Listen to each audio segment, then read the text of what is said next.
اعوذ باللہ من الشیطان الرجیم۔ درس نمبر 35، آشنائی بعلوم قرآن۔ گزشتہ درس میں تشابہ کی قسموں کو بیان کرتے ہوئے اشارہ کیا گیا تھا کہ تشابہ کی دو قسمیں ہیں، ایک تشابہ اصلی، ایک تشابہ عرضی ہے۔ تشابہ عرضی، تشابہ اصلی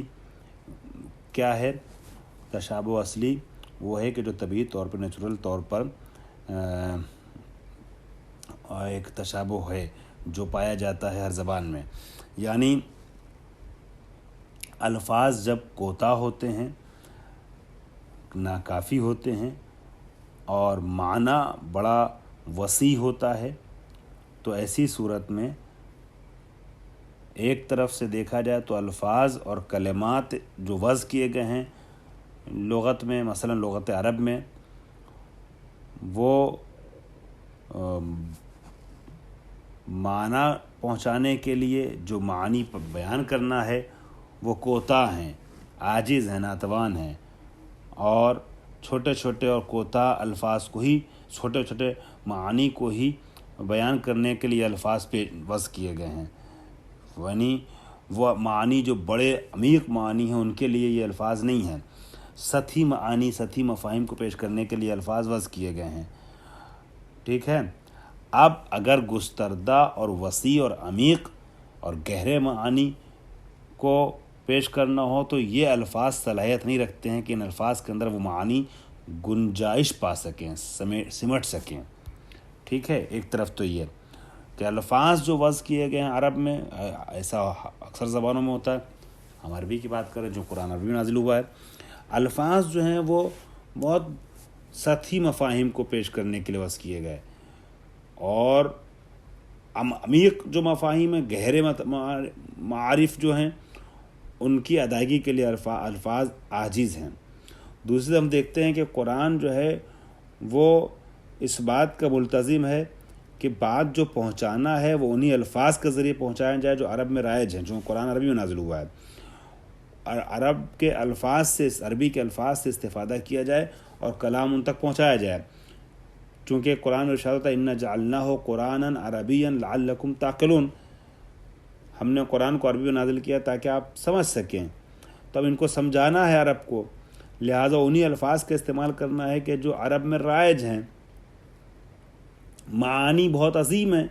بڑے عظیم معانی کو بھی، معارف ربانی کو بھی پہنچانے کے لیے، کیونکہ اسی زبان میں پہنچانا ہے جس زبان کے سننے والے مخاطبین ہیں، لہٰذا مجبوراً کنایے، مجاز، استعارے وغیرہ کے راستے کو اختیار کیا جائے گا اور کیا جانا چاہیے۔ لہٰذا قرآن کے نازل کرتے وقت بھی جب عربی نازل کیا گیا تو ان مفاہیم کو پہنچانے کے لیے کہ جن کو منتقل کرنے کے الفاظ نارسا تھے، ناکافی تھے، کنایے اور استعارے اور مجاز سے استفادہ کیا گیا کہ جو خود عرب کے لیے بھی غریب یعنی نامانوس اور ناآشنا تھا۔ مثلاً بتانا یہ ہے کہ تمہاری جو قدرت ہے وہ بہت محدود ہے، دنیا میں جو نظام چل رہا ہے جو اللہ کے اشارے سے اور اللہ کی قدرت سے چل رہا ہے، قادر مطلق وہ ہے، ان اللہ علی کل شیء قدیر، وہ قدیر ہے، قادر ہے، اس کی قدرت سے سب کچھ ہوتا ہے، اس کے مقابلے میں جو تمہیں اختیار دیا گیا ہے، تمہارا اختیار ناتوان ہے، عاجز ہے، کوتاہ ہے، حقیر ہے، کم ہے۔ بشر کے اختیار کی کمزوری کو سمجھانے کے لیے اور اللہ کے اختیار کی لامحدودیت کو سمجھانے کے لیے، اللہ کی قدرت کی لامحدودیت کو سمجھانے کے لیے قرآن میں ایک آیت آئی کہ وما رمیت اذ رمیت ولکن اللہ رمی، اے نبی آپ نے جب کنکڑی پھینکی تو یہ آپ نے نہیں پھینکی ہے ان کی طرف، بلکہ اللہ نے پھینکی ہے۔ ٹھیک ہے، ہم نے پھینکی ہے۔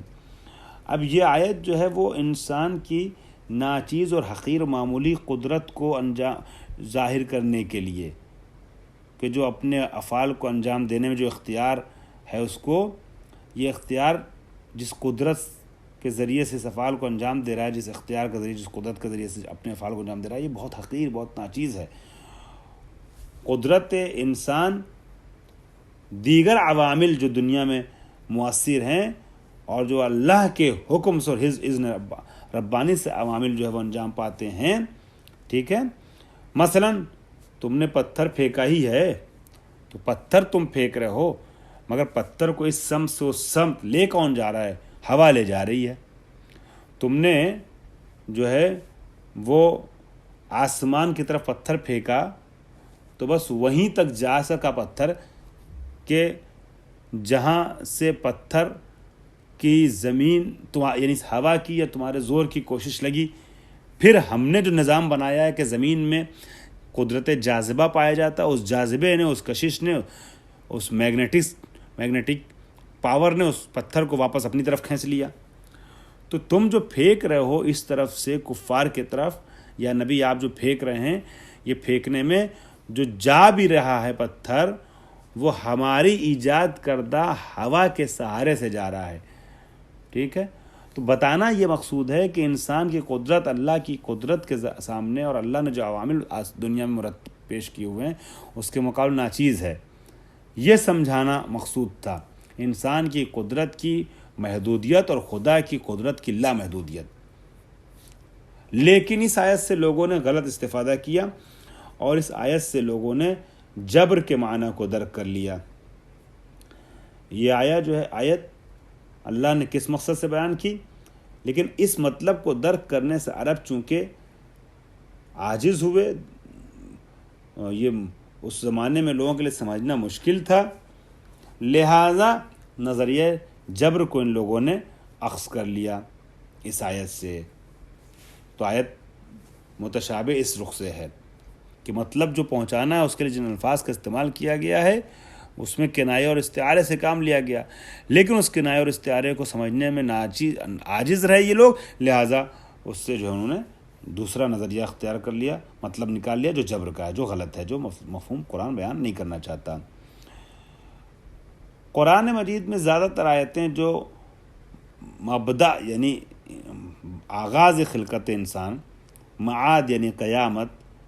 قدرت انسان، ٹھیک ہے، وہ کس حد تک تصرف کر سکتا ہے دنیا میں، جہان میں، عالم میں، اس طرح کے مطالب کو سمجھانے کے لیے جو آیات قرآن مجید میں آئی ہیں، یہ آیت جو ہے زیادہ تر متشابہ قسم میں سے ہیں، کیونکہ اس طریقے کی آیات میں بہت دقیق اور بلند معانی پیش کیے گئے ہیں، لیکن الفاظ جو ہے اس کو پہنچانے کے لیے کوتا اور نارسا ہیں اور ناتوان ہیں۔ ان آیات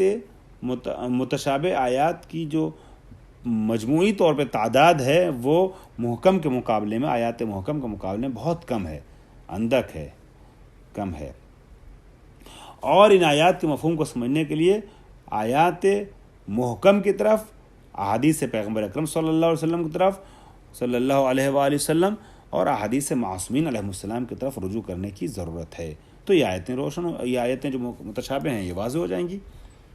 اگر مراجعہ کیا جائے دیگر آیات کی طرف، آیات محکم اور احادیث کی طرف۔ تو دوسری قسم آیات متشابہ یا تشابہ عرضی ہے۔ تشابہ عرضی کیا ہے؟ الفاظ میں کوتاہی نہیں ہے، بات پوری رسا تھی، وہ تشابہ کہ جو نظریات اور عقائد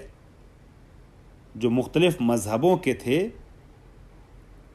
زمانے نزول قرآن کے کچھ عرصے کے بعد ان کے عقائد کے نتیجے میں یہ تشابہ پیش آیا ہے، یہ اشتباہ وجود میں آیا ہے۔ یہ آیات متشابہ جو ہیں آغاز اسلام میں متشابہ نہیں تھیں، مسلمان ان آیات کے معنی اور مفہوم کو خوب اچھی طریقے سے درک کرتے تھے، پھر بعد میں دھیرے دھیرے عقیدتی اور کلامی جو اختلافات ہوئے مسلمانوں میں آپس میں، اور فلسفی مطالب، ٹھیک ہے، اور کلامی مطالب نے جو اپنا غبار ڈالا ان آیات کے اوپر نا، ان مطالب فلسفی اور مطالب کلامی اور اسپیشلی کلامی وہ مطالب کے جو نظریاتی اختلافات کے وجہ سے سامنے آئے تھے، ان کلامی اور فلسفی بحوث کے غبار سے یہ جو آیات محکم تھیں وہ پس پردے اشتباہ چھپ گئیں اور اس کا استحکام ختم ہو گیا، اور دھیرے دھیرے یہ آیتیں متشابہ ہو گئیں۔ یعنی کیا؟ یعنی فلسفی بحثوں نے اور علماء اسلام کے الگ الگ فرقوں کے متکلمین نے جس طریقے سے آیات کے اوپر اپنے اپنے عقیدے کو تھوپنے کے ارادے سے بحثیں کی، ڈسکس کی، اس آیت کا یہ مطلب ہے، یہ مطلب وہ آیت جو کل تک محکم تھی آج متشابہ ہو گئی ان کے اختلافات کی وجہ سے۔ ہر فرقہ جو ہے وہ کوشش کرتا ہے کہ جو ہم نے سوچا اس کے اعتبار سے قرآن مجید کی آیت کی تعویل کریں، ٹھیک ہے۔ اب جب سب نے اپنے اپنے اعتبار سے قرآن مجید کی آیات کی تعویل کرنی شروع کی، اہل کلام اور ارباب جدل کے درمیان جو بحث اور درگیری شروع ہوئی، اس کے نتیجے میں وہ آیت جو کل تک متشابہ نہ تھی بعد میں متشابہ کے زمرے میں آ گئی۔ مثلا یہ آیت دیکھ لیجئے، وجوہ یومئذ ناظرہ الی ربہا ناظرہ، کچھ چہرے ایسے ہوں گے روز محشر کے جو شگفتہ ہوں گے، بشاش ہوں گے، حشاش و بشاش ہوں گے اور اپنے رب کی طرف دیکھ رہے ہوں گے، ٹھیک ہے۔ تو یہاں رب کی طرف دیکھ رہے ہوں گے شروع میں لوگوں کے لیے کلیئر تھا، واضح تھا کہ یہاں مراد جو ہے بلندی ہے، مراد علو ہے، یعنی حشاش و بشاش علو کی طرف دیکھ رہے ہوں گے اور ان کو رحمت پروردگار کا نزول نظر آ رہا ہوگا۔ لیکن دھیرے دھیرے اس کا وہ بدل گیا، استعمال بدل گیا، اس کی فکر بدل گئی، اور اب یہاں جسم مجسمہ نظریہ عقیدہ سامنے آ گیا، فرقہ مجسمہ، ٹھیک ہے، جو لوگ جسم کے قائل ہو گئے، اور دھیرے لوگ کہنے لگے کہ اللہ نظر آئے گا محشر میں، جسم رکھتا ہے پروردگار، یہ نظریہ سامنے آ گیا۔ حالانکہ ایسا نہیں ہے۔ زمخشری نے ایک واقعہ نقل کیا ہے کہ میں نے ایک لڑکی کو دیکھا، چھوٹی لڑکی، وہ غریب تھی بیچاری، وہ لوگوں کی طرف ہاتھ پھیلائے ہوئے کہہ رہی تھی، فارسی میں انہوں نے نقل کیا کہ چشمان کوچی کے من بے خدا و بے شما مردم دوختے است، یعنی امید و انتظار من بے شما است، یعنی ہماری چھوٹی چھوٹی آنکھیں خدا کی طرف اور تمہارے ہاتھوں کی طرف گڑی ہوئی ہیں، یعنی ہم یا خدا سے امید کرتے ہیں وہ ہمیں دے گا، یا تم سے امید کرتے ہیں کہ تم ہمیں ہمارے ہاتھوں میں کچھ دو۔ تو یہ خدا کی طرف دیکھنے مطلب یہ نہیں کہ وہ اللہ کو دیکھ رہی ہے، اس کے کہنے مطلب یہ کہ ہماری امید وابستہ ہے خدا کی ذات سے، اور اسی طریقے سے خدا کے نمائندے بشر ہیں زمین پر، خلیفہ اللہ کا بشر ہے زمین پر، تو بشر سے بشر کو امید ہوتی ہے۔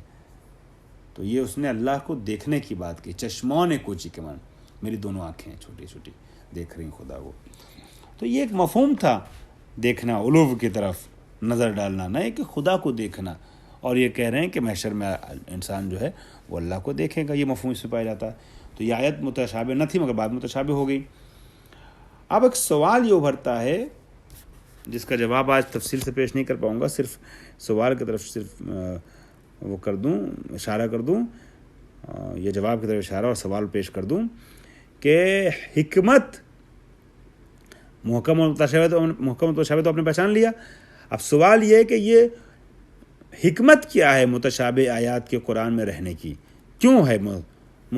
متشابہ آیات، کیا ضرورت تھی آیات متشابہ کی۔ اب اس درس میں آپ آگے پڑھیں گے کہ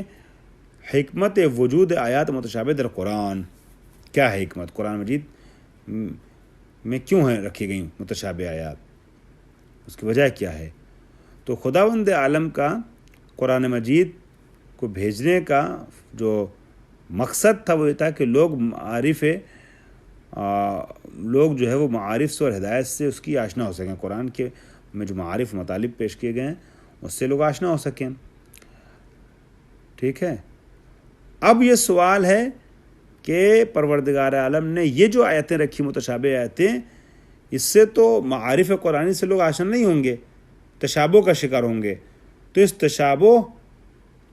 کی ضرورت کیا تھی۔ اب اس مطلب کو واضح کرنے کے چونکہ تھوڑا وقت چاہیے ہوگا، لہٰذا اگلے درس میں بیان کروں گا پروردگار عالم نے کیوں رکھا ہے متشابہ آیات، ٹھیک ہے۔ واخر دعوانا الحمد للہ رب العالمین۔